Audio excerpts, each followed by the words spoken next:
Je m'appelle Thibaut Thoman, je suis athlète belge en paracyclisme. J'ai un handicap majeur aux deux jambes et je fais du vélo maintenant depuis environ 3 ans et demi. Et pour l'équipe belge, pour l'équipe de la Ligue Handisport, ça fait 2 ans.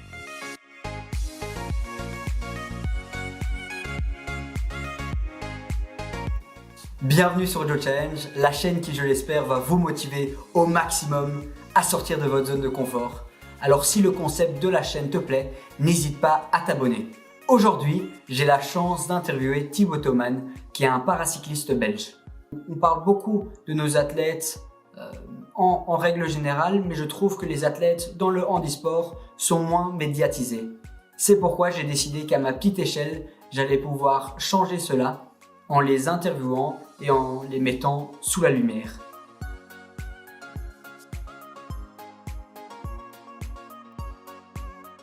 Donc tout d'abord, Thibaut, bonjour et merci d'avoir accepté mon invitation. Salut à toi, bonjour. C'est avec grand plaisir de pouvoir répondre à ton invitation, donc tout simplement. Merci beaucoup.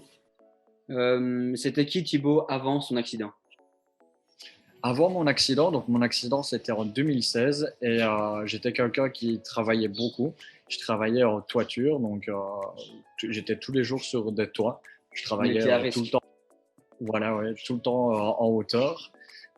J'étais un bon vivant, comme on appelle ça, parce que j'aimais bien faire la fête avec mes copains, aller boire un verre en soirée.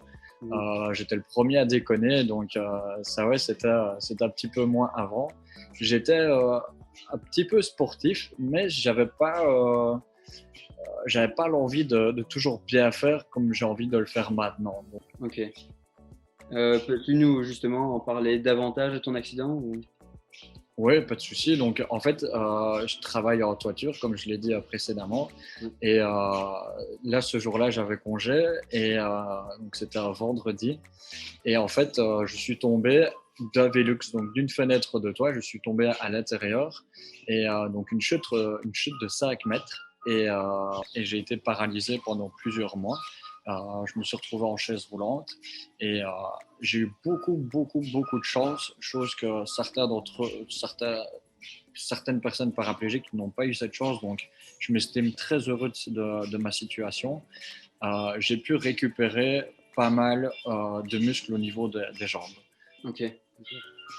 Et est-ce que du coup ta philosophie de vie a changé avant, enfin je veux dire, donc tu nous as déjà expliqué comment tu étais avant l'accident, que tu faisais pas trop de sport, et est-ce que après l'accident déjà, donc tu dis que tu as commencé à faire pas mal de sport, enfin la preuve aujourd'hui, mais est-ce qu'à côté de ça, est-ce que tu vois la vie d'une autre façon?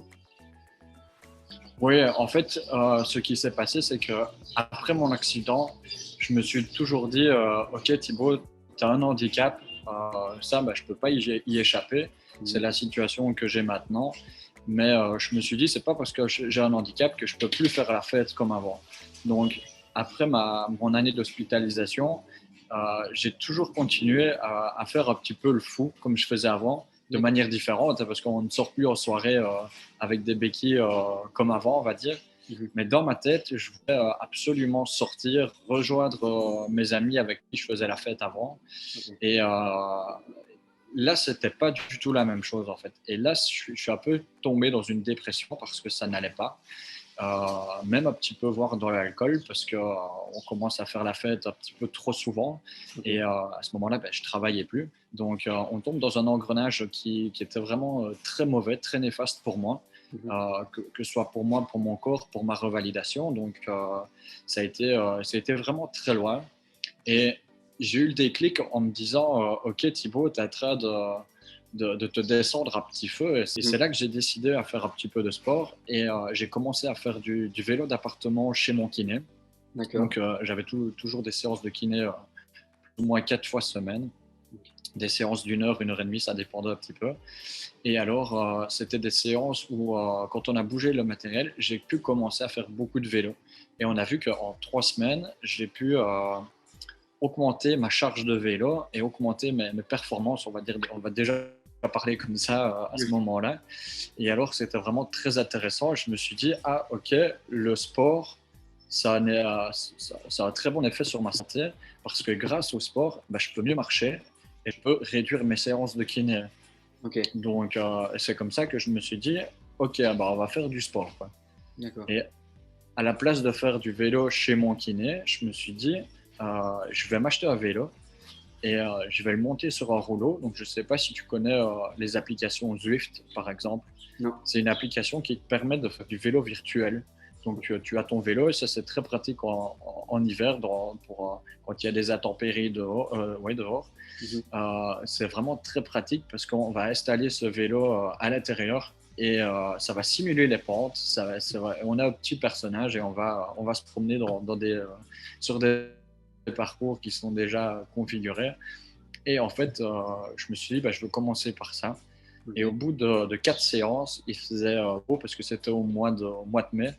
Et il faisait beau, mais on n'a pas envie de faire du vélo d'appartement à l'intérieur quand il fait beau, Mhm. alors qu'on peut aller sur la route. Mhm. Donc, c'est le jour de l'anniversaire de mon papy que je me suis dit, OK, je vais descendre chez mon papy. Et ça a super bien été. Et à la place de faire les 10 km comme prévu, je suis revenu avec un petit peu plus de kilomètres. Et je me suis dit, waouh, OK, je sais faire du vélo comme tout le monde, debout. Donc, c'est parti maintenant. Le lendemain, j'ai pris mon short, mon t-shirt, mes petites baskets et je suis allé faire une trentaine de kilomètres. Et puis, après quelques jours, bah, j'ai fait une sortie un petit peu plus longue, 50 km, puis 65 km, et D'accord. puis une de 75 km. Et puis là, bah, après, je pense que c'est après 5 ou 6 sorties de vélo. Je prenais un réel plaisir. Je prenais mon sac à dos avec de la nourriture dedans et j'allais rouler et j'ai fait mon premier 100 km. Et maintenant, bah, on est plus ou moins à 15 000 km par an, quoi, donc Ok, ouais. ça chiffre. Donc, Ouais, t'es accro, maintenant t'es vraiment accro au vélo, quoi. ah ouais, ouais, là, ça a un réel plaisir. Même si des fois, il y a des jours où on a moins envie, hein, parce que bah, voilà, il y a aussi quand on est sportif de haut niveau, il y a des contraintes aussi. On n'a pas tous les jours envie. Quand il pleut, voilà, il faut, euh, un petit peu du caractère pour dire d'y aller. Mais ça fait plaisir. Je me suis dit, OK, je suis sur le vélo. Et quand je suis sur le vélo, je n'ai pas d'handicap en fait. Je peux me retrouver avec des gens totalement valides, je peux me retrouver à côté de toi et Mhm. tu serais sur le vélo à côté de moi et tu ne remarqueras pas que j'ai un handicap. Mhm. Donc, quand je vais faire des courses et que les gens me regardent avec ma béquille, bah, il y a toujours un petit œil qui vient. La béquille est attirée par l'œil des gens. J'ai des gens qui me posent une question. Ah, monsieur, vous êtes blessé? Ou des choses comme ça. Et c'est tout à fait normal qu'ils posent la question. Mais par contre, quand je suis sur mon vélo, il n'y a pas de handicap en fait. Comment as-tu été soutenu et comment ta famille et tes proches ont justement réagi? Toi, tu étais Thibaut, le grand sorteur, on passait toutes les soirées ensemble. Et c'est vrai que là, suite à l'accident, ben, c'était un peu moins pendant un petit temps. Donc, comment est-ce qu'ils ont réagi? Ouais, ouais. Au début, j'ai eu mon meilleur ami qui venait me voir très régulièrement à l'hôpital, Ok, si pas tous les jours, tous les 2 jours. Et en fait, plus le temps passait, bah, moins il venait. Donc, ça a été un petit peu très dur. Et puis, en fait, ils ont continué, enfin, certains amis ont continué à faire leurs choses de leur côté. ok. Et par exemple, ils allaient au kayak. Bah, moi, je ne pouvais pas venir. Bah, c'était pas grave, ils y allaient. Et ça a été plusieurs activités comme ça Mhm. qui, au final, ils m'ont un petit peu délaissé sur la fin. Mais je peux pas leur en vouloir parce que ça s'est fait tout naturellement. Et moi, je me suis entouré d'autres personnes, en fait, des personnes qui ont un handicap ou pas, mais avec qui j'ai fait d'autres choses. Donc, il y a par exemple la SBL Let's Go, Ouais, on va qui est voir une les- SBL, ouais, qui est une SBL qui finance des prothèses pour les personnes amputées. Et là, bah, en fait, ça a été comme une seconde famille. J'ai été encadré par des gens formidables. Toujours maintenant, je suis en contact avec eux très régulièrement. Mais par contre, voilà, maintenant, je me suis fait plus d'amis dans le sport et je reste plus souvent avec ces personnes-là. Mais une chose est sûre, c'est que ma famille a été là du début à la fin. Ma maman, mes frères et sœurs, mes grands-parents étaient là du début à la fin. Et ça, je les remercierai jamais assez, quoi, ça c'est sûr. Mhm. Voilà. Ouais. Du coup, combien de temps a duré la revalidation et comment se passait vraiment genre une journée type? Tu étais dans un centre H24 ou bien tu étais à la maison et alors tu venais pendant quelques heures au centre? Comment ça s'est passé? Ouais, donc mon accident s'est passé le 22 janvier 2016. Là, j'ai été opéré et puis en fait, pendant 3 semaines, je suis resté dans le même hôpital. Ok. Non, pendant 2 semaines, pardon. Et puis, on m'a transféré justement dans un centre de revalidation. Donc, c'est un hôpital avec une partie revalidation. Et là, j'avais des soins d'infirmier et puis j'avais plusieurs heures par jour de séances de kiné. Puis après, il y a aussi la partie repos. Voilà, il faut se reposer dans la chambre d'hôpital. Et l'hospitalisation a duré plus ou moins 6 mois. La fin d'hospitalisation, j'ai pu quitter l'hôpital d'abord le samedi et puis les week-ends d'après, c'était samedi et dimanche. Là, ça a été un petit peu dur parce qu'on réalise qu'on a des marches d'escalier dans la maison. On n'a plus le petit bouton de la sonnette où quand on sonne, on a l'infirmière qui nous apporte un café ou autre. Donc, c'est retour à la réalité. On n'est plus aussi bien servi. On réalise pas quand on n'est pas dans le besoin, mais là, quand j'en ai eu besoin de toutes ces personnes-là, je les remercie énormément. Tu combines athlète de haut niveau et travail professionnel. Comment est-ce que tu fais? Donc là tu es en stage, mais je veux dire, durant l'année, comment se passent tes journées? Comment est-ce que tu t'organises pour justement combiner les deux, ce qui doit vraiment pas être facile? Donc, après mon accident, ouais, voilà, j'ai expliqué tout mon parcours ici. Et alors, j'ai une reconversion professionnelle. Donc, avant, je travaillais sur les toits. Et maintenant, je vais plus dessiner. Enfin, je suis dessinateur pour un architecte. Donc, je vais dessiner des plans de maison que l'architecte aura au préalable donné ses avis, ses croquis, etc. Donc, je vais réaliser les plans de bâtiment de la maison. Et ça, en fait, j'ai droit, avec mon statut de espoir au niveau international, c'est de pouvoir moduler un petit peu mes heures, donc de réduire mes heures de travail pour justement compenser avec mes heures d'entraînement. Tu viens de mentionner que tu avais justement tu es reconnu comme étant espoir de haut niveau. Quand tu as assigné justement ce titre, quel a été ton sentiment? Est-ce que ça a été une grande victoire, enfin la première grande victoire après ton accident, ou bien, enfin, quel a été ton sentiment quand tu as donné ce titre? Oui, en fait, ce titre, il est désigné quand on fait des bons classements dans une Coupe du Monde. Donc là, ce statut, je l'ai obtenu après ma 9e place en Coupe du Monde à Ostende. C'était en 2019. Donc grâce à cette 9e place, non, 7e place, pardon, 7e. Grâce à cette 7e place, j'ai pu obtenir ce statut. Et oui, c'est un premier accomplissement de toutes les heures d'entraînement qu'on a pu faire. Mhm. Maintenant, il n'y a rien de gagné parce que ce titre-là, enfin ce statut-là plutôt, il faut le, le renouveler chaque année. Donc chaque année, il faut pouvoir faire de belles performances. Et si on n'en fait plus, on n'a plus ce statut de sportif de haut niveau. Il faut se battre justement pour avoir ce statut-là. Mhm. Et c'est assez stressant parce qu'on peut être avoir un statut de haut niveau et puis l'année d'après de le perdre. Donc c'est ça qu'il faut chaque fois tout le temps se donner à fond et surtout en course pour pouvoir décrocher ce statut-là. Donc Mhm. c'est assez stressant quand même. Oui, parfait. Mais du coup, tu as déjà parlé, enfin, peux-tu me parler justement de tes ambitions pour les Paralympiques et les autres compétitions à venir cette année-ci? Donc ici, cette année-ci, on est en stage à Lanzarote et puis on va repartir normalement dans un autre stage préparatoire. D'accord. Et puis après, au mois de mai, il y a une course à Ostende de nouveau. Ça va être la première manche de la Coupe du Monde UCI, donc l'Union cycliste internationale, en Ok. paracyclisme. Et après, mi-mai, on va partir en Italie pour de nouveau la deuxième manche. Et puis après, il y a le championnat du monde. Et vraiment, le top du top, ce serait de pouvoir faire 2 podiums dans ces 2 courses-là au championnat du monde. Comme ça, je pourrais être qualifié pour les Jeux paralympiques à Tokyo en septembre. Maintenant, je ne me fais pas de fausses idées non plus en me disant, OK, j'arrive comme une fleur depuis 2 ans dans le paracyclisme et je vais être champion du monde, et je vais aller aux Jeux Olympiques, aller remporter une médaille. Non, je reste un petit peu sur la tête sur les épaules en me disant, OK, je travaille dur, je ne brûle pas les étapes, je, je m'entraîne. Le premier objectif, c'est de faire un top 5 et puis de continuer. Peut-être, c'est clair que maintenant, si j'ai l'opportunité d'aller chercher une médaille, je serai très heureux. Oui. C'est un rêve et voilà. Et justement, est-ce que ta qualification aux Jeux paralympiques se joue durant les championnats du monde maintenant en mi-mai, ou bien Oui, comment ça se passe en fait les qualifications pour les Paralympiques? ouais.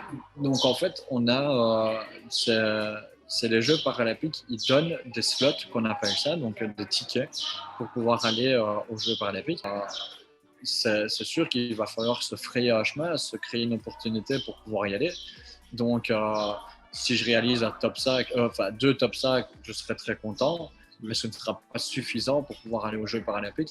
Donc, pour pouvoir aller aux Jeux paralympiques, il faudra faire 1 ou 2 podiums en Coupe du Monde à Ostende ou en Italie avant d'aller aux Jeux paralympiques. Oui, ok, ça va.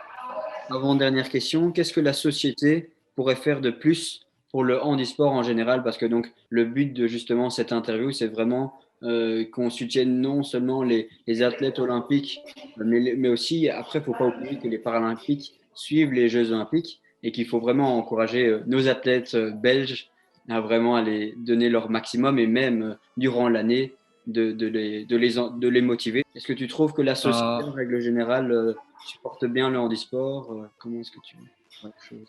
Ouais, maintenant on a la Ligue handisport qui nous soutient très bien. Ça, on est très content, que ce soit pour le haut niveau ou pour tout type de niveau, enfin pour tout type de handicap et pas forcément le haut niveau. Il y a vraiment des journées découvertes où toute personne en situation de handicap va pouvoir aller essayer des sports, aller se divertir.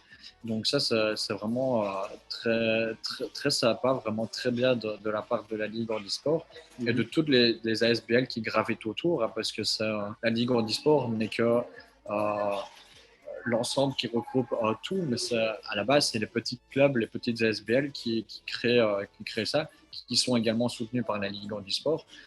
Mais c'est sûr qu'aux yeux du grand public, on est encore méconnu. Il y a, certaines personnes ne savent pas qu'une personne en chaise roulante peut faire du vélo. Ça, c'est parce que c'est pas assez médiatisé. Pourtant, c'est quand même des performances mondiales. Enfin voilà, il y a des courses. Ici, on a vu Joachim Gérard qui a réalisé vraiment de très belles performances à l'Open d'Australie. Donc, donc il a vraiment réalisé de très belles performances dans son domaine. Et on commence petit à petit à médiatiser cela. Et par exemple, nous, dans notre cas, on serait très heureux de pouvoir voir une course de paracyclisme à la télé, par exemple, ou de voir les Jeux paralympiques un peu plus en avant à la télé. Maintenant, on y vient tout doucement, mais il y a encore une grosse lacune. Ouais. Voilà. Et du coup, dernière question, comment justement les gens peuvent-ils te suivre lors des championnats, lors de tes entraînements? Comment est-ce que les gens peuvent te suivre? Déjà, il y a la Ligue handisport, le site internet de la Ligue handisport qui relaie déjà beaucoup d'informations. À chaque fois, les résultats du haut niveau paralympique belge. Donc, sur leur site, c'est assez sympa, quoi. On va pouvoir voir chaque fois les fiches de chaque athlète.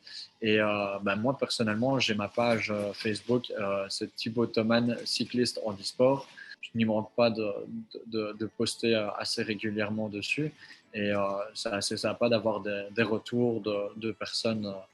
Et à ton compte Instagram aussi, il faut peut-être suivre aussi. Ouais, voilà, ouais, il y a aussi mon compte Instagram. Et donc, ouais, je poste aussi assez régulièrement là-dessus quelques images, quelques vidéos, quelques stories qui sont assez sympas. Ici, j'ai pu en faire quelques-unes à Lanzarote, donc c'est vraiment agréable. Ça va, top. Mais voilà, c'était tout pour moi. En tout cas, merci beaucoup. d'avoir pris tout le temps pour toutes mes questions. Enfin, moi, en tout cas, ça m'a beaucoup intéressé. Enfin, je suis ravi d'avoir eu cette interview avec toi. Et je suis sûr que ça va aussi certainement intéresser ceux qui regardent mes vidéos. J'ai une toute petite communauté, mais je vais essayer de partager cette vidéo au maximum pour que beaucoup de gens, justement, comme on l'a dit, soutiennent aussi le handisport belge. Donc, euh, donc voilà. Ouais. En tout cas, merci pour tout. Et alors, Merci à toi, c'était plaisant, hein. C'était avec grand plaisir. parfait. Merci beaucoup Thibaut, bonne soirée. Hein. Allez, ciao, ciao, salut. Salut, hein.